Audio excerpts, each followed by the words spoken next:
주민교회 성도님들을 뵈니까 참 반갑습니다. 사실은 아침에 새벽에 일어나서 문을 딱 여니까 온통 하얘져서 깜짝 놀랐습니다. 주민교회 못 가는 거 아닌가? 제가 가평으로 이사를 했는데 중산간지대에 살아요. 그래서 눈이 오면 그냥 고립됩니다. 차를 굴릴 수가 없어서. 그런데 너무 조금 와가지고 차가 올 수 있어서 성남에 와보니까 여긴 눈이 안 왔어요. 그래서 참 감사한 일이고, 어제는 제가 여의도에 그 국회의사당 앞에 원로 천막농성단에 있다가 가평으로 돌아갔는데, 어제 또 좋은 일이 생겨서 또 많은 사람들이 이렇게 추위에 나와서 고생하는데 탄핵이 가결이 돼서 우리나라에 또 새로운 길을 열어서 참 감사하다는 생각을 가졌습니다. 그래서 한편으로 어떤 생각이 들었냐면, 과거에 80년도에는 전두환 군부의 신군부의 그 쿠데타 때는 사실 실패했잖아요. 수많은 사람들이 희생을 당하고 그 쿠데타가 성공을 해서 완전히 이제 독재로 갈 수밖에 없는 그런 경험을 우리가 처절하게 경험했는데, 이번에는 계엄 선포하고 나서 선포하기 이전에는 이전과 이후가 너무 달라진 거예요. 현장이.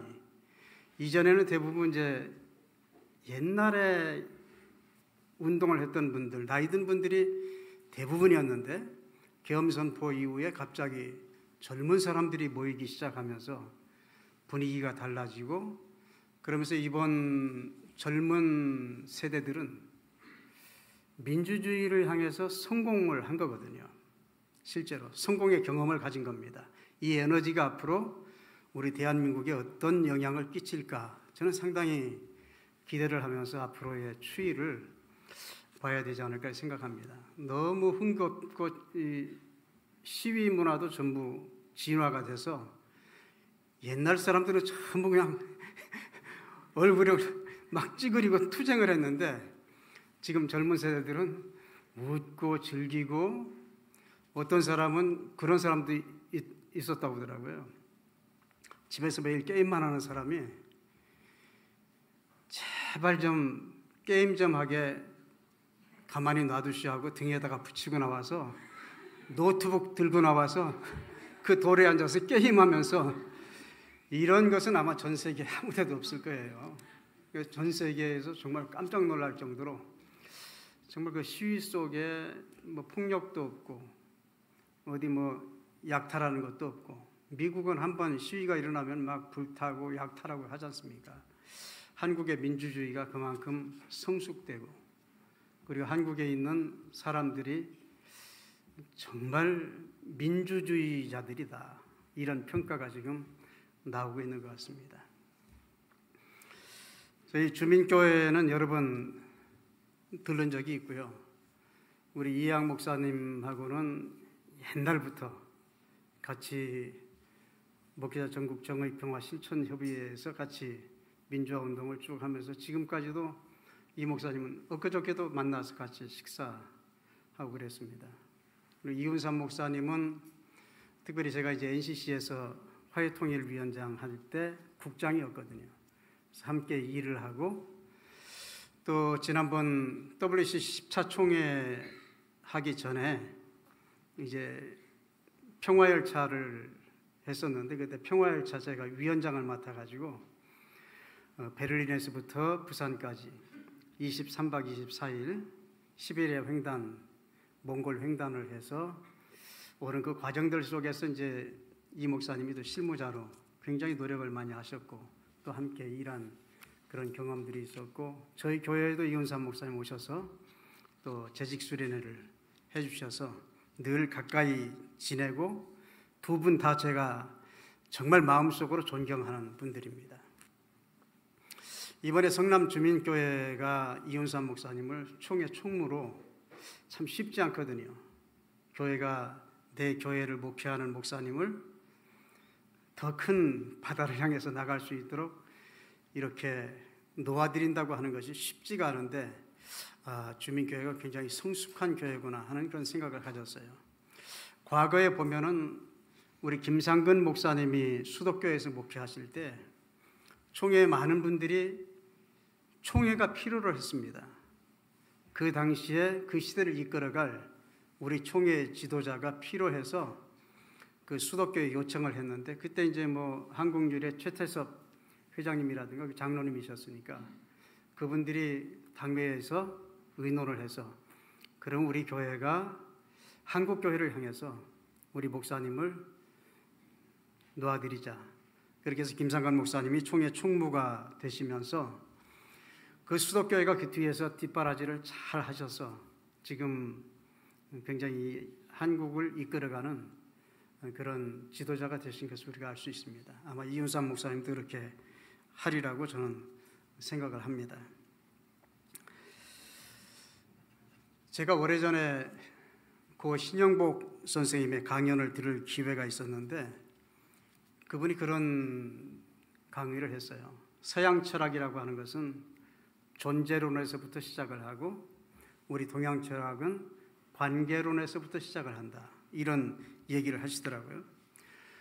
그래서 서양 철학은 존재론에서부터 시작을 하기 때문에 개인의 한 존재와 개인의 자유 이런 것들을 굉장히 소중하게 여기는데 우리 동양 철학은 관계론에서 시작을 하기 때문에 공동체를 중요시한다고 하는 겁니다. 그래서 우리나라도 보면 과거에 우리 쭉 살아온 삶들을 보면 그 공동체 의식이 굉장히 강하게 되어 있지 않습니까?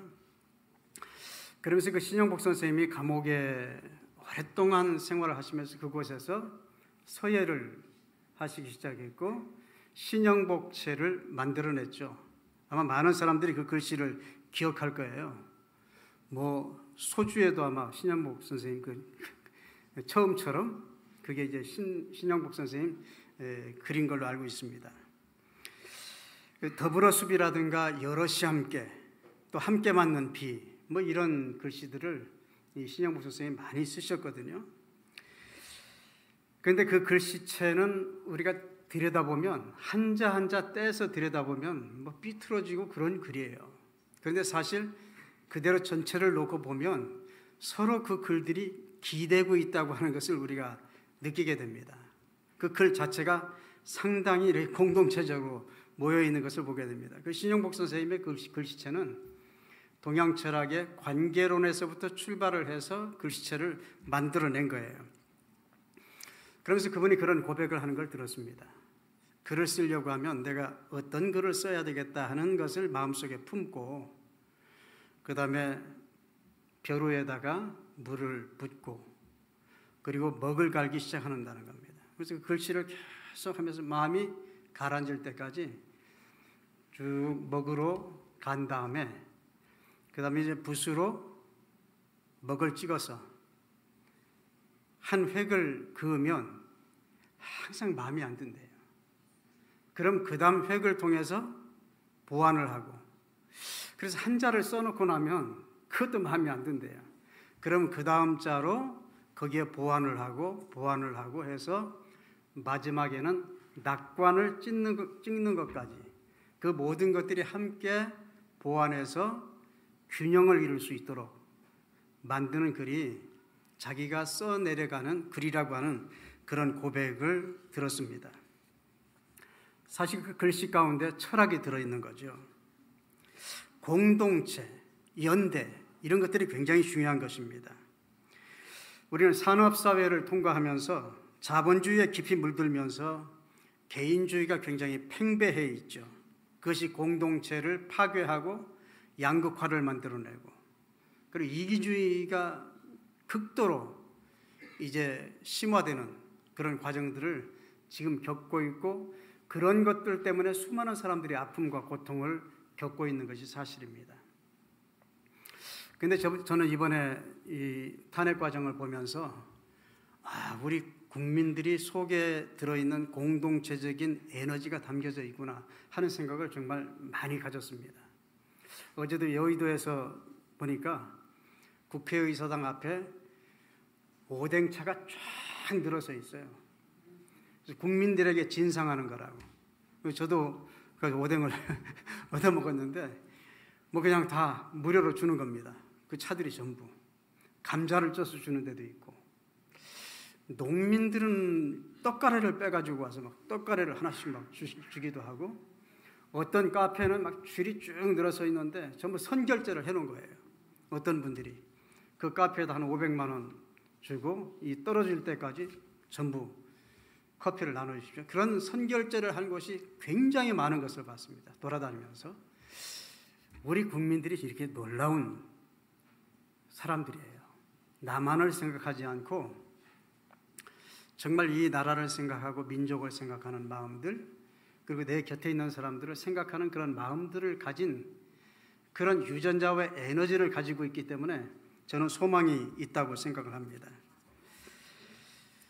저도 계엄이 발표되는 날 밤에 한숨 못 잤거든요. 그 다음 날까지 꼬박 잠을 못 잤는데 80년도의 기억이 떠오르더라고요.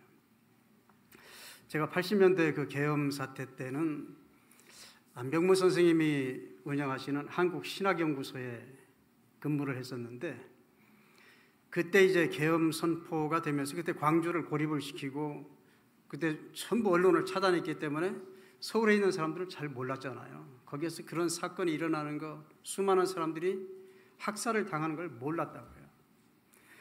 그리고 그 계엄사가 지금 현재 있는 서울시청, 그것을 점령해가지고 서울시청 안에다가 언론 검열 본부를 만들었습니다.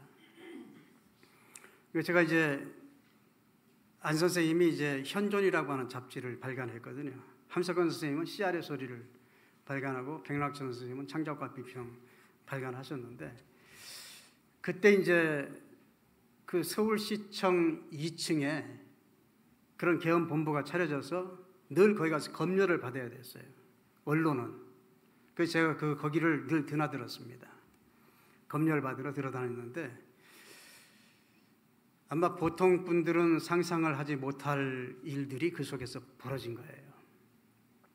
그 2층에 들어가면은 들어가는 입구에 헌병이 서 있고 들어가면 쭉 책상이 늘어져 있는데 신문 1면, 2면, 3면, 4면, 5면, 6면 해가지고 쭉 신문을 거기다 갖다 놓을 수 있는데 책상을 놓고 들어가서 오른쪽에 신문 검열, 왼쪽에 잡지들을 검열을 하는데 그 1면, 2면 있는 책상에 군인들 2명씩이 앉아 있습니다.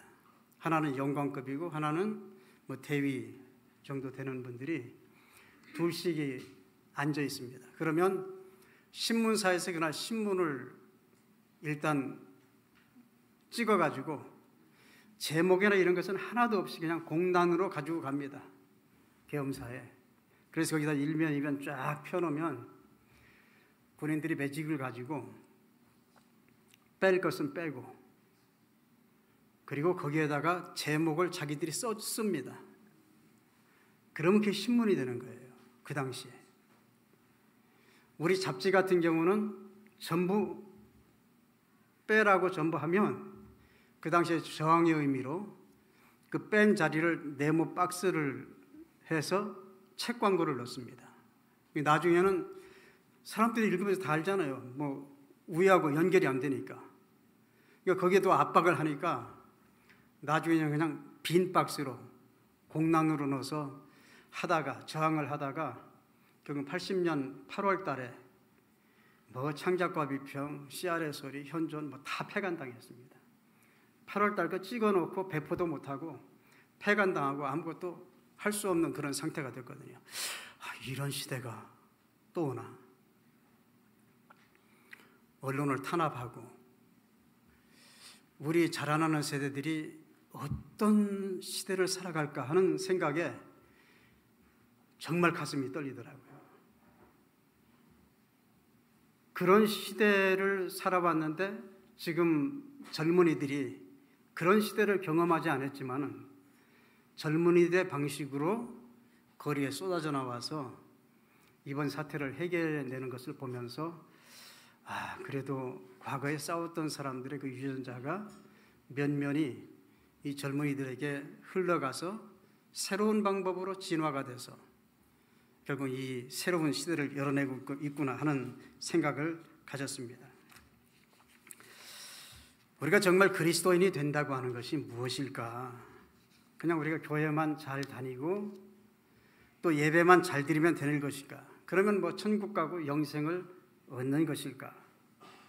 물론 그 점도 중요하겠죠. 한 개인으로서 신앙생활하는 의미가, 그런 의미를 부여하고 신앙생활하는 것도 굉장히 중요하겠죠. 그러나 저는 다시 한번 이 시점에서 나는 왜 그리스도인이 되었는가를 깊이 묻고 숙고해야 된다고 생각합니다. 요즘 우리가 코로나 팬데믹 이후에 교회에 대해서 많은 염려를 하지 않습니까? 아까 예배 전에 장로님들하고 함께 예배 준비하면서 교회에 대한 염려를 하시는 것을 들었습니다. 지난 장로교 총회들을 보면은 예배 없이 우리 기장뿐만 아니라 뭐 보수교단들까지도 교인들이 엄청나게 지금 줄어들고 있는 상황 속에 있습니다. 왜 교인들이 교회를 떠날까? 왜 교회는 한결같이 위기라고 할까? 수많은 사람들이 하나님 앞에 나와서 예배를 드리는 것보다 밖에서 가난한 교인으로 지금 돌아다니는 사람들이 왜 이렇게 많아질까 하는 그런 염려들을 하지 않습니까? 독일의 신학자인 위리겐 몰트만이 쓴 책 가운데 오늘 우리에게 그리스도는 누구신가라고 하는 책이 있습니다. 그 책 가운데 책을 읽다가 제가 이런 글을 발견했습니다. 교회는 장차 어떻게 될까? 그 책에 있는 그대로 전달해 드리는 거예요. 교회는 장차 어떻게 될까?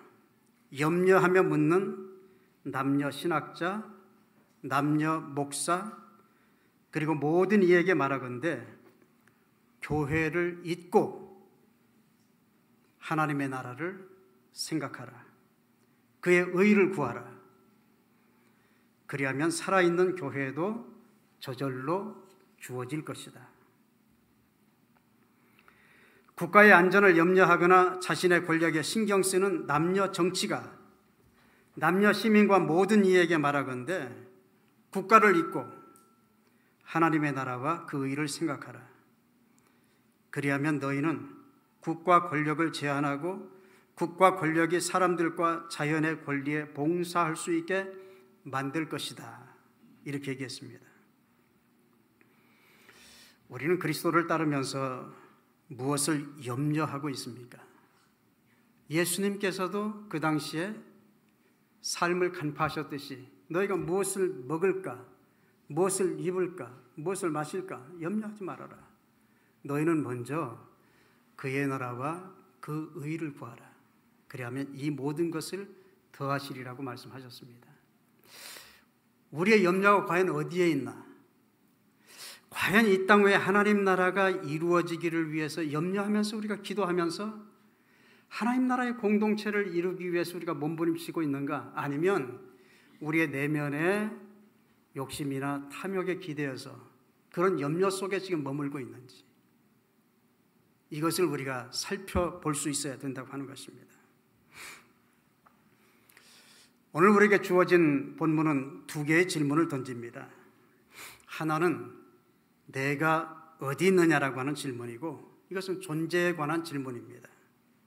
우리의 정체성에 관한 질문이에요. 다른 하나는 내 형제가 어디 있느냐라고 하는 질문이에요. 이것은 관계에 대한 질문입니다. 또 공동체에 관한 질문이에요. 이 물음은 다른 말로 환원한다고 하면 하나님을 사랑하는 일과 내 이웃을 내 몸과 같이 사랑하는 그런 일과 관련되어 있다고 하는 것입니다. 우리 그리스도인들이 살아가야 할 삶의 지표가 내가 진정 하나님을 사랑하고 있는가? 내가 정말 하나님을 사랑하고 있는가? 내가 정말 하나님의 자녀로 살아가고 있는가? 자기 자신의 존재에 대한 물음입니다. 그 정체성에 대한 확인의 물음이라고 하는 것입니다. 하나님을 사랑한다고 하는 것은 하나님의 뜻을 따르는 것 아니겠습니까? 하나님의 나라와 그 의를 구하면서 살아가는 것을 의미하지 않겠어요? 한강 작가는 8살 때 쓴 시를 이번에 노벨 문학상 하는 장소에서 발표를 했는데 8살이면 이제 초등학교 1학년인가요? 이 정도 될 때 썼다는데 그 시가 가슴을 먹먹하게 하더라고요. 사랑이란 어디 있을까? 팔딱팔딱 뛰는 나의 가슴 속에 있지. 사랑이란 무엇일까? 우리의 가슴과 가슴 사이를 연결해주는 금실이지. 8살짜리가 대단하지 않습니까? 우리 사이 마음과 마음을 이어주는 금실이 사랑이라는 거예요. 그 마음속에 진짜 우러나서 이걸 썼을까 하는 생각도 좀 들고, 그러나 참 천재적인 기질을 가지고 있는 것 같습니다. 내 욕심이나 내 의지가 아닌 하나님께 순수하게 연결되어 하나님께 우리 자신을 드릴 수 있느냐라고 하는 질문을 우리에게 던지고 있습니다. 가인을 향해서 던지는 하나님의 질문은 내 동생 아벨이 어디에 있느냐? 이건 관계에 대한 질문이거든요. 사회학적인 질문입니다. 우리 그리스도인들은 자기 자신의 신앙인으로서, 그리스도인으로서 정체성을 확립할 뿐만 아니라 이런 사회학적인 질문, 더 나아가서 관계에 대한 질문에 대한 대답을 할 준비를 하고 있어야 되는 것입니다. 창세기에 보면 우리 사람을 하나님의 형상으로 창조했다고 했잖아요. 이마고데이, 하나님의 형상을 지닌 존재. 그러니까 우리 자신 한 사람 한 사람이 하나님을 닮은 존재라고 하는 것입니다. 그러니까 우리가 하나님을 보기 위해서 저 하늘을 바라볼 일이 없는 거예요. 우리 한 사람 한 사람이 하나님의 형상을 지니고 있다고 하면 내 곁에 있는 사람을 바라보면서 우리는 늘 하나님을 의식해야 되는 겁니다. 내가 내 곁에 있는 사람을 어떻게 대하고 내가 어떻게 존중하고 있느냐, 거기에 하나님과 나와의 관계가 있다는 겁니다. 그런데 실제로 우리가 위로 하나님만 바라보면서 내 곁에 있는 사람을 존중하지 않고 사랑하지 않고 살아간다고 하면 우리는 하나님의 형상을 지니고 이 땅 위에 살아가는 사람들을 우리가 무시하고 살아가는 그런 존재가 될 수밖에 없는 것이죠. 사실 우리가 성서에 보면은 하나님을 그렇게 보고 싶어서 금송아지도 만들지 않았습니까? 자기의 소중한 것을 다 빼어다가 녹여서 금송아지를 만들고 이게 하나님이라고 광란의 춤을 췄지만 그건 하나님이 아닌 거거든요. 아무리 내 정성과 내 모든 것을 들여서 하나님의 형상을 만들었다 해도 그건 우상에 불과한 것이죠. 그걸 성서는 우리들에게 말씀하고 있습니다. 그래서 모세가 그 백성들을 이끌어내라고 하는 하나님의 명령을 듣고 모세가 하나님께 질문하지 않습니까? 하나님, 나중에 누가 우리를 이끌어냈냐고 물으면 내가 뭐라고 대답하리까? 하나님께 묻지 않습니까? 그때 하나님의 대답은 그냥 딱 한 가지입니다. 나는 나다. 나는 스스로 있는 존재라고 얘기를 합니다.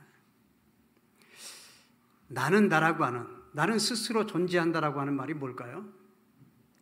자존자라고 하는 말이거든요. 자존자. 오늘 우리가 하나님의 형상을 닮았다고 하면 우리 자신이 하나님 앞에 자존자로 서 있느냐라고 하는 것을 늘 물어야 됩니다.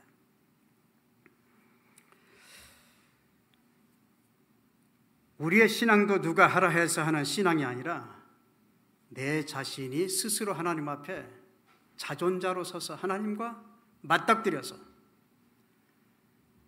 하나님의 뜻대로 살아가는 존재로서 내 자신의 그리스도인으로서의 그 정체성을 확립하고 살아가느냐라고 하는 것을 우리 늘 물어야 되는 겁니다.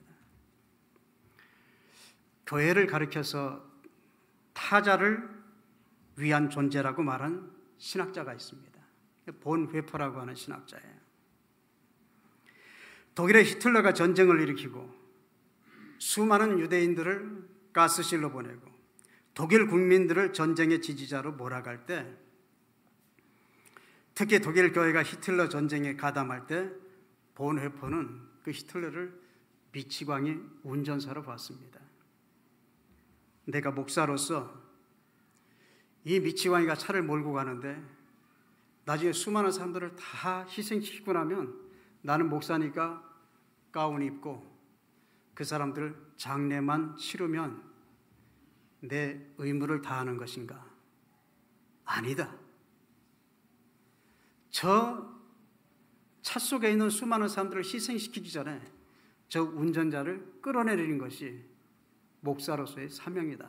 이렇게 생각하고 이 본회퍼 목사님이 히틀러 암살단에 가담합니다. 그러다가 체포돼서 나치에 의해서 결국 교수형을 당해서 희생을 당한 목사님이 본회퍼 목사님이십니다. 본회퍼가 교회가 타자를 위한 존재라고 했을 때 교회는 세상을 외면하는 것이 아니라 세상과의 관계를 가져야 된다고 하는 것입니다. 교회는 그 시대마다 시대 정신을 읽어내고 그 시대에 충실해야 된다고 하는 것입니다. 그것이 바로 예수님께서 말씀하신 빛과 소금의 사명을 감당하는 거예요. 적어도 빛과 소금의 사명을 감당하려고 하면 그 시대 정신이 무엇인가를 파악해서 그 시대 정신에 교회가 헌신하고 복무할 때 세상을 밝히는 한 줄의 초가 되고 세상을 변화시키는 하나의 소금이 될 수가 있다고 하는 것입니다. 저는 일제강점기에 시대정신이 있었다고 하면 독립 아니겠습니까? 나라를 빼앗긴 서러운 그 민족, 그 속에서 그 당시의 시대정신은 독립이었어요. 그러니까 수많은 사람들이 독립운동에 가담을 했죠. 희생을 하면서 3.1 독립선언서에 서명을 한 사람들이 절대 다수가 기독교인이지 않습니까? 그런데 그 당시에 기독교인은 굉장히 미미했습니다. 그때 3점 몇 프로밖에 안 됐어요. 천도교는 한 200만이 됐습니다. 그때 독립운동할 때 기독교는 돈이 없어가지고 천도교한테 돈을 꾸었습니다. 갚았는지는 모르겠어요. 그때. 그 당시에는 천도교가 절대적이었어요. 그럼에도 불구하고 돈을 빌려가지고 기독교가 그 시대 정신에 충실하려고 수많은 사람들이 뛰어들었고 아픔과 고통을 당했던 것을 우리가 잘 압니다. 바닷물이 3%의 염도로 건강하게 바다를 유지시키듯이 기독교인들이 뭐 2천만, 3천만이 된다고 해서 사회가 밝아지는 건 아니거든요. 실제로 분명한 자기 정체성을 가지고 그리스도인으로서 공동체를 생각하면서 헌신하는 사람들이 있을 때 그것이 1%든 2%든 그런 사람들이 있을 때 그 시대를 지키고 그 시대 속에서 하나님 나라를 확장해 갈 수 있다고 하는 것을 보여주고 있는 것입니다. 군사 독재 시절에는 인권과 민주화가 시대 정신이었겠죠. 그때는 결국 교회가 그 길에 들어설 수밖에 없잖아요. 저도 80년대 이전에는 우리 서울 지역 인권위원회 총무를 맡으면서 인권운동 할 수밖에 없었어요. 그때는 민주화 투쟁 할 수밖에 없었어요. 광주 이후에 결국은 87년 체제가 들어서면서 또 다른 어떤 시대 정신이 보이기 시작한 겁니다. 그게 뭐냐면 어느 정도 절차적인 민주화가 진행이 되면서 분단이라고 하는 것. 이 분단을 그대로 놓고 어떻게 우리가 신앙생활을 할 수 있겠는가? 저는 성경을 읽으면서 늘 마음에 걸리는 것이 뭐냐면 교회의 예물을, 성전의 예물을 드리러 왔다가 형제와 다툰 일이 생각나면은 예물을 그대로 두고 가서 형제와 화해한 다음에 와서 드리라 그랬잖아요. 저는 그 말씀을 읽으면서 우리는 진정한 예배를 지금 드리지 못하고 있구나. 어떻게 북쪽에 있는 형제들과 화해하지 못하고 우리끼리 찬양하고 즐거워하고 이게 진정한 예배일까를 늘 생각했어요. 그래서 저는 2003년도에 우리 기장 평통위원장을 할 때 독일의 한독협의회가 쭉 매년 이제 진행이 됐었는데 한국과 독일의 교회가 함께 협의회를 하는데 프랑크푸르트 인근의 아놀드하임이라고 하는 데서 이제 그 협의회가 진행이 되는데 그때 이제 북쪽에 이제 조선 그리스도교 연맹 그 목사님들이 초대를 받아서 거기 참석했습니다. 제가 위원장으로 가가지고 조그련 위원장하고 독대를 해서 담판을 했습니다. 그때 한 얘기가 뭐냐면 우리가 외국을 돌아다니면서 이렇게 협의를 하지 말고 우리가 살고 있는 이 한반도, 조선반도에서 남과 북이 함께 같이 기도하고 함께 예배드리고 이렇게 해야 되지 않느냐. 처음에는 좀 거절하는 것처럼 하더니 그 다음 날 하자고 하는 얘기가 있어서 제가 돌아와서 한 2달 정도 준비를 해가지고 그 당시에 금강산이 이제 개방이 되었었기 때문에 우리 기장 목사님들 한 70명을 급보 조직을 해가지고 금강산으로 가서 최초로 북쪽의 교회하고 우리 남쪽의 교회가 6.15 공동선언 이행을 위한 남북교회 기도회를 처음으로 했습니다. 그때 기도회를 한 장소가 어디냐면은 금강산 안에 그때 이제 김정숙 휴양소가 있었습니다. 김정숙은 김일성의 부인이잖아요. 그 휴양소는 2층 건물이었는데 제가 거기서 이제 같이 기도회를 하기 위해서 들어가면서 너무 충격을 받은 거예요. 그 사적인 공간이거든요.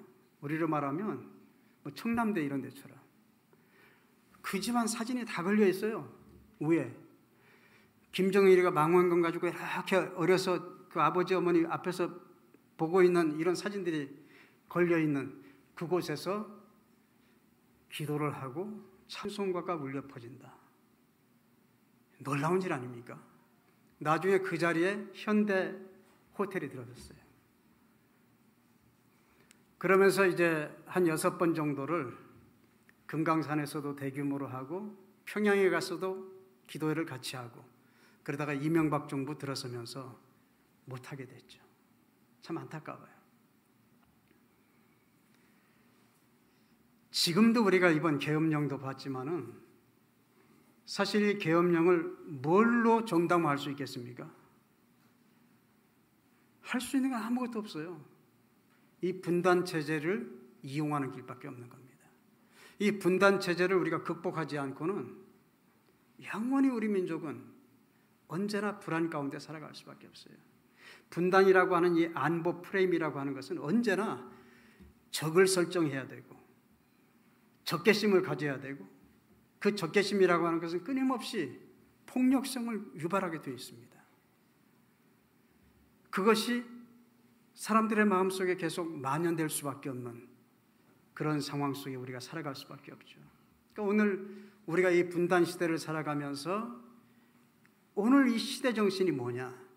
그래서 결국은 분단을 극복해내고 우리 민족이 하나가 되어서 적어도 한반도에서 진정한 평화적인 통일이 이루어지고 우리가 피 흘리지 않고 그런 어떤 평화적인 공동체를 이루어낸다고 하면 이것은 전 세계에 엄청난 영향을 줄 거라고 생각합니다. 우리는 그런 꿈을 꾸면서 하나님 앞에 기도해야 된다고 생각합니다. 기후재앙으로 인류 미래가 위기 상황이라고 하면 적어도 교회는 침묵하지 않고 기후재앙에 맞서서 기후정의를 위해서 행동해야 되는 것이 오늘 우리에게 주어진 이 시대의 시대정신이라고 하는 것이죠.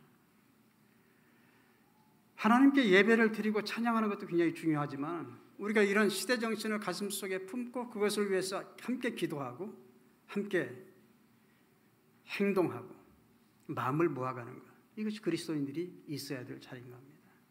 그러나 우리 기독교인들은 언제나 그 밑바탕에는 하나님의 말씀과 기도가 있어야 돼요. 그래서 우리 기독교인들의 운동은 언제나 기도운동과 신앙운동으로 시작을 해야 됩니다. 저도 그래서 지금 그 가평으로 이사를 해가지고요, 우리 집 옆에다가 길을 만들었어요. 길을 만들고 그 옆에다가 평화기도길이라고 편말을 달아놨습니다. 그리고 매일 새벽에 1시간, 저녁에 자기 전에 1시간, 이렇게 조용히 걸으면서 몸기도를 지금도 드리고 있고요. 매주 월요일은 우리 기도팀들이 있는데 접경지역 그 DMZ 근처에 가서 기도를 지금 해온 지가 한 6년 정도 됐습니다.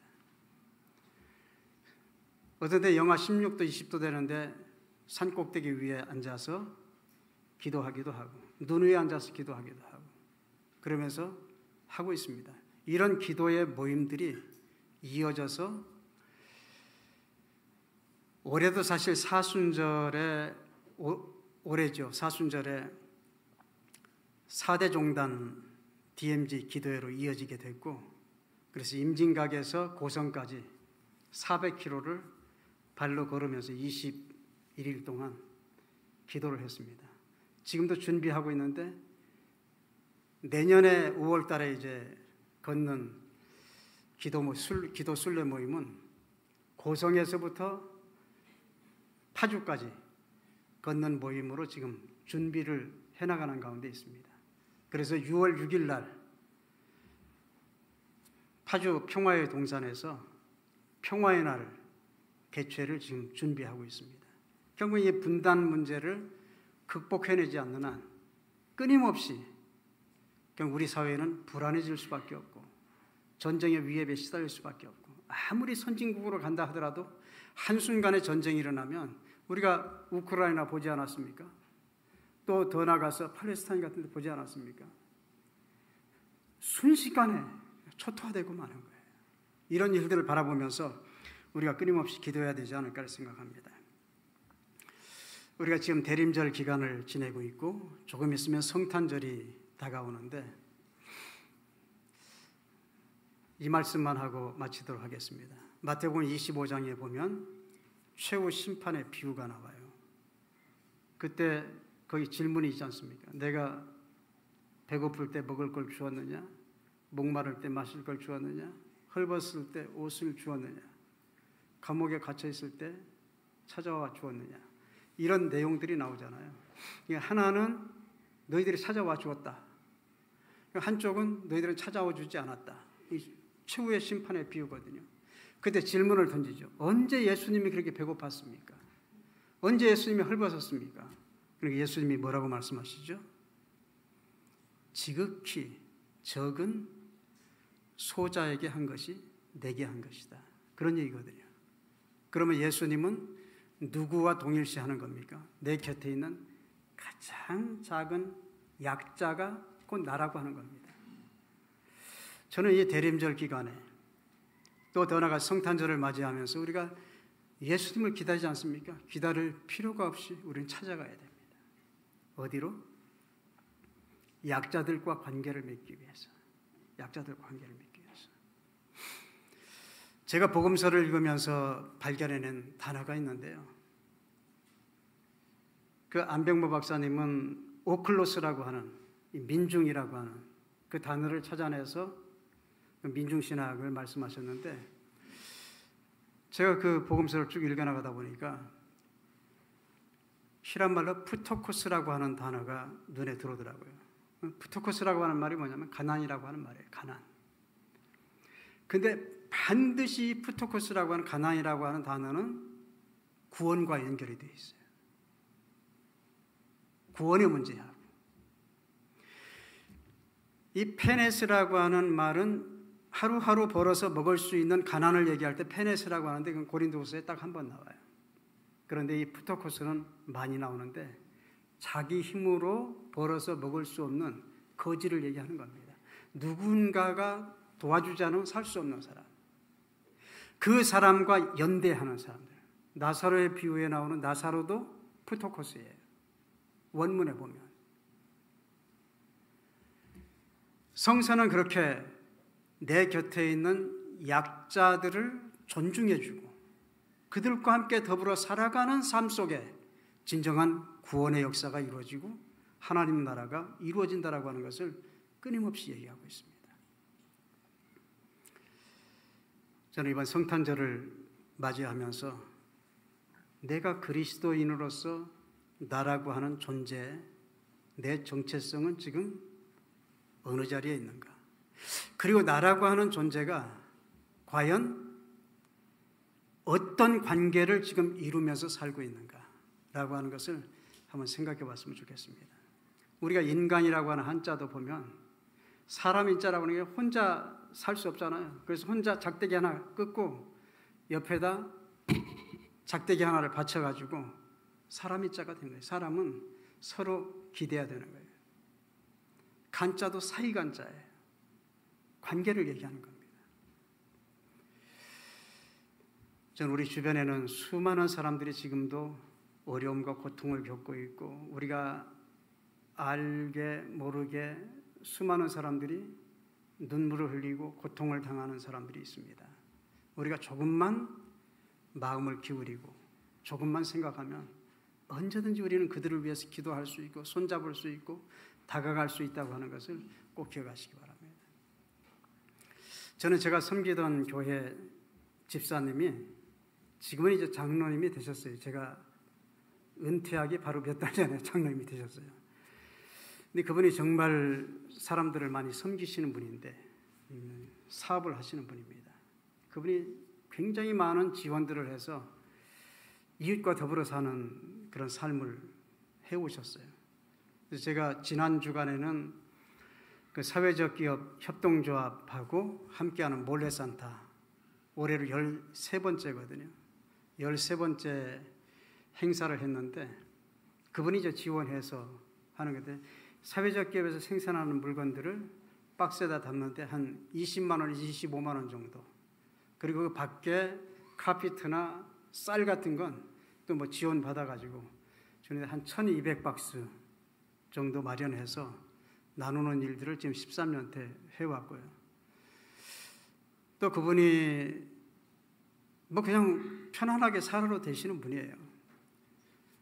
그런데 수년간을 저 섬마을에 있는 아이들, 또 시골에 있는 다문화 아이들, 차상계층들, 이 아이들을 서울로 불러가지고 호텔에서 재우고 그리고 청와대, 국회, 롯데월드, 스키장 보내서 스키 강습받게 하고 그렇게 해서 정말 문화적인 혜택을 받지 못하는 아이들이 그 문화적인 스펙트럼을 좀 넓혀서 그들도 좀 어깨를 펴고 살아갈 수 있는 길을 만들어야 된다고 수년 동안 엄청난 봉사를 하는 것을 봤습니다.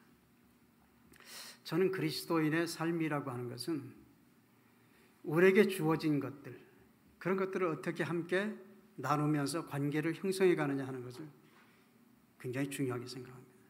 제가 모시고 있던 목사님이 우리 교단의 기원영 목사님이라고 그분이 총회장 하신 분인데요. 70년대 초에 교인이 신장으로 문제가 생겼어요. 그러니까 목사님이 조용히 교회에다 사표를 내고요. 검사를 해보니까 맞아요. 병원에 몰래 입원하셨어요. 교인한테 신장을 주겠다고. 서울대병원에서 찾아갔습니다. 교인들이 반대하고.